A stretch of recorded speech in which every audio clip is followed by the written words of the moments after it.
పేదల ఇళ్లను 22A నిషేధిత జాబితాలో చేర్చడంపై మాజీ మంత్రి ఎమ్మెల్యే హరీష్ రావు కాంగ్రెస్ ప్రభుత్వంపై విమర్శలు చేశారు. అక్రమంగా నిషేధిత జాబితాలో చేర్చిన ఇళ్లను వెంటనే తొలగించాలని డిమాండ్ చేశారు.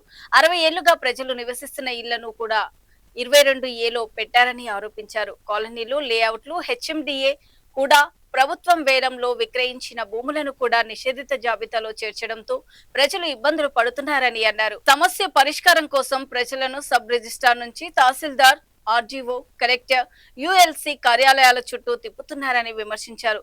పేదల ఇళ్లను వెంటనే 22A జాబితా నుంచి తొలగించకపోతే బీఆర్ఎస్ ఆధ్వర్యంలో పెద్ద ఎత్తున ప్రజా ఉద్యమం చేపడతామని హరీష్ రావు హెచ్చరించారు. రెవెన్యూ మంత్రి పొంగులేటి శ్రీనివాస్ రెడ్డి బాధ్యత వహించి సమస్యను పరిష్కరించాలని, లేదంటే మంత్రి పదవికి రాజీనామా చేయాలని డిమాండ్ చేశారు. చేసిన తప్పు నీది, తప్పును సరిదిద్దాల్సిన బాధ్యత కూడా నీదే. ప్రజలను ఇబ్బంది పెట్టద్దు. ఏవైతే అన్యాయంగా, అక్రమంగా పేద మధ్యతరగతి ప్రజల భూములను మీరు నిషేధిత జాబితాలో పెట్టినారో వెంటనే వాటిని తొలగించాలి. లేదంటే పెద్ద ఎత్తున బీఆర్ఎస్ ప్రజా ఉద్యమానికి శ్రీకారం చుడుతుంది. జాగ్రత్త అని హెచ్చరిస్తా ఉన్నా. పొంగిలేటి, నీకు నైతిక విలువలుంటే తక్షణమే నైతిక బాధ్యత వహించి మంత్రిగా, రెవెన్యూ మంత్రిగా తప్పుకోవాలని చెప్పి ఈరోజు బీఆర్ఎస్ పార్టీ డిమాండ్ చేస్తా ఉంది. ఏంది భూదాహము? ఏంది ఇలా రాష్ట్రంలో కోడై కూస్తున్నారు 30% గవర్నమెంట్ అని. ఎన్ని డెవలప్మెంట్లకు తీసుకున్నారు మీరు? ఎన్ని భూములు నిషేధిత జాబితాల నుంచి తొలగించిండ్రు? ఆ తొలగించిన భూములను ఎన్ని డెవలప్మెంట్ తీసుకున్నారో వైట్ పేపర్ రిలీజ్ చేయండి. 60 ఏండ్ల కింద కొనుక్కున్న ఇల్లు, 60 సంవత్సరాల నుంచి ఆ కాలనీలో, ఆ ఇళ్లలో మేము నివసిస్తున్నాము.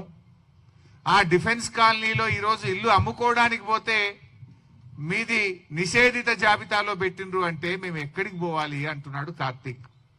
ఇది ఒక కార్తీక్ సమస్య కాదు, హైదరాబాద్ లోని లక్షలాది కుటుంబాల సమస్య. రాత్రికి రాత్రి కాలనీలు, సర్వే నంబర్లు మొత్తం, లేఅవుట్లు, హెచ్ఎండిఏ అమ్మిన భూములు, హుడా అమ్మిన భూములు, యాక్షన్ లో ప్రభుత్వం అమ్మితే కొనుక్కున్న భూములన్నీ కూడా 22A కింద నిషేధిత జాబితాలో పెడితే ఆ ప్రజలు ఏం కావాలి? కార్తీక్ ఏమన్నాడు? సబ్ రిజిస్ట్రార్ దగ్గరికి పోతే ఎంఆర్ఓ దగ్గరికి పోమంటుండు, ఎంఆర్ఓ దగ్గరికి పోతే ఆర్డీఓ గారి దగ్గరికి పో అంటుండు, ఆర్డీఓ దగ్గరికి పోతే కలెక్టర్ గారి దగ్గరికి పో అంటుండు, కలెక్టర్ గారిని కలిస్తే ఇది యుఎల్సి సమస్య, యుఎల్సి ఆఫీస్ కు పో అంటున్నారు. అంటే ప్రజలు ఎందుకు తిరగాలి? మీరు చేసిన తప్పులకు శిక్ష ప్రజలకెందుకు అని ఈరోజు బీఆర్ఎస్ పార్టీ ప్రశ్నిస్తా ఉంది. తప్పు మీది, ప్రజలకెందుకు శిక్ష? ఎందుకు పెట్టినారు ఈ భూములు? ఎవరు పెట్టమన్నారు?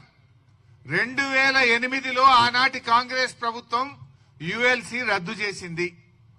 యుఎల్సి రద్దయిన తర్వాత ఆ భూములన్నీ పట్టా భూములుగా మారినాయి, లేఅవుట్లు అయినాయి, ప్రజలు ఇల్లు కట్టుకున్నారు, అపార్ట్మెంట్లు కొనుక్కున్నారు, ప్రజలు అక్కడ నివసిస్తున్నారు.